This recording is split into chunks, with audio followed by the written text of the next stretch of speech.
Hello and welcome once again to Moorgate Andrology.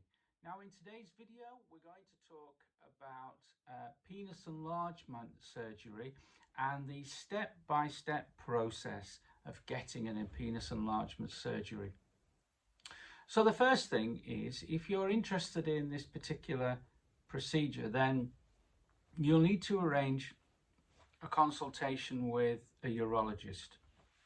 So we're assuming here that you've done your research, you've checked out one or two different providers, perhaps on the internet, and you'll have a basic understanding of how the procedure works. But now it's time to find out, are you suitable for the surgery and what can be achieved for you? Now, at a penis enlargement surgery consultation, the urologist is going to explain all about the surgery. He's going to tell you how it works. He's going to tell you what's achievable for you in terms of results. And he's also going to explain the potential risks and complications. Although they may be small, you want to know about them, so that if you do have any problems after the surgery, you're prepared for them and you know about them.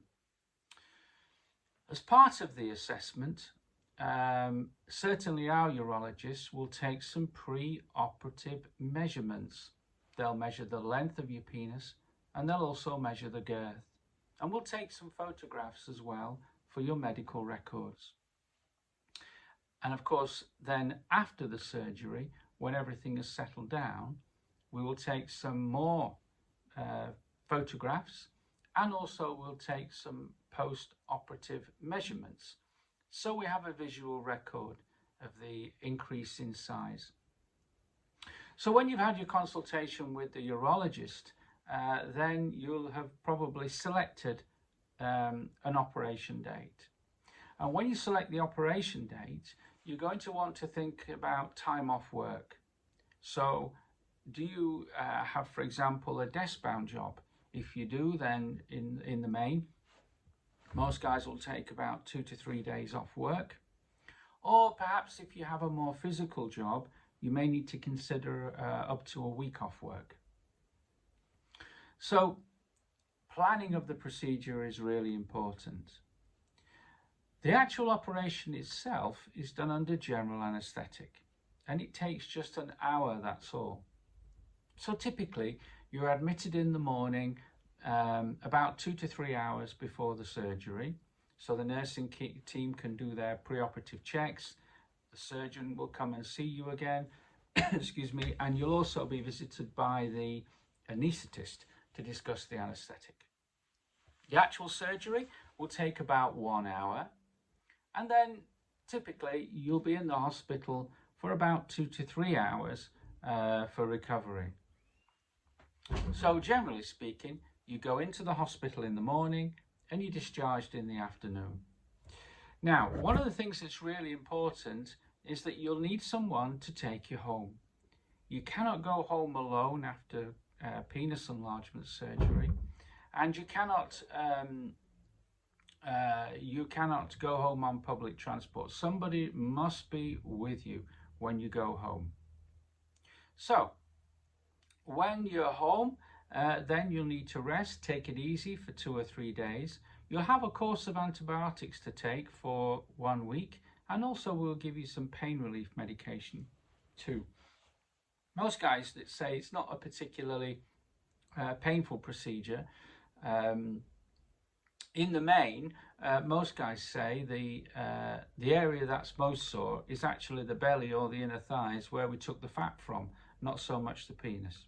But anyway, it needs time to settle down. Try not to drive for 2 to 3 days as well, until you're comfortable pushing the pedals at the wheel. So back at work between 3 and 7 days, and then in the week or two after the surgery, if you've had the girth surgery, the urologist will show you how to do some massage of the penis.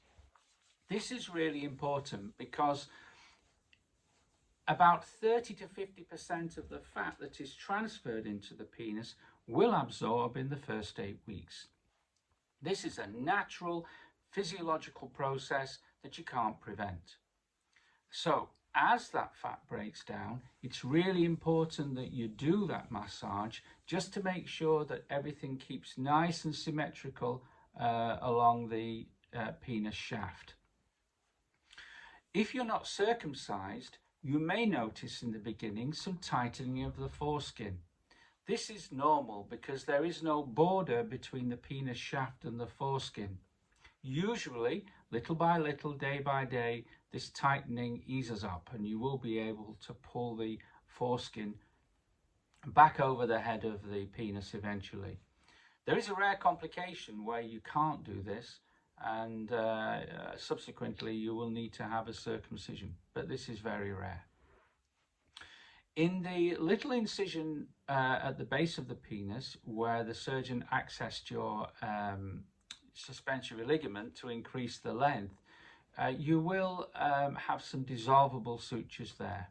They will fall out on their own. It will take a little time, but the important thing is don't pull them. Let them fall out on their own.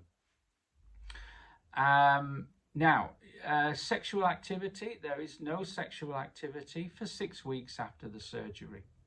So you must avoid all sexual activity. This is really important because if you have sex too soon, as that fat is settling into the penis, you could cause the fat to migrate to the base. And this will leave you with lumps and bumps that will need to be treated later. So no sexual activity for 6 weeks. Pretty much after 6 weeks, everything has settled down. And you'll need then to wear a traction device. This is a device that you wear under the trousers, and it puts the penis in a slight traction when you put it on. Not painfully, but you'll feel it pull a little bit on the penis. And this helps to increase the erect length of the penis in the following 12 months by up to 1 inch. So remember, the surgery does not increase the erect length of the penis. This is a really important factor. It increases the flaccid length only during the ligamentosis procedure. So guys who have the ligamentosis surgery usually complain that when their penis is flaccid, it looks really small. It'll look good on erection. They're happy with the erect length, but perhaps looks small when it's flaccid. They are ideal candidates for ligamentosis surgery. And in the girth surgery, you will have a penis which is thicker both in the flaccid state and in the erect state. Now, after the surgery, of course, you're going to need to have a series of checkups with the urologist. These are really important. He's going to want to see you and follow up and make sure that everything is settling down after the surgery. And you should have access to him if you have any questions, anything you need to ask. This is really important. And it's very important that you follow the post-operative advice to the letter. And you will be given written instructions on what to do. But of course, if you're in any doubt, then, well, certainly at Moorgate Andrology, you will always have a number you can call for further advice.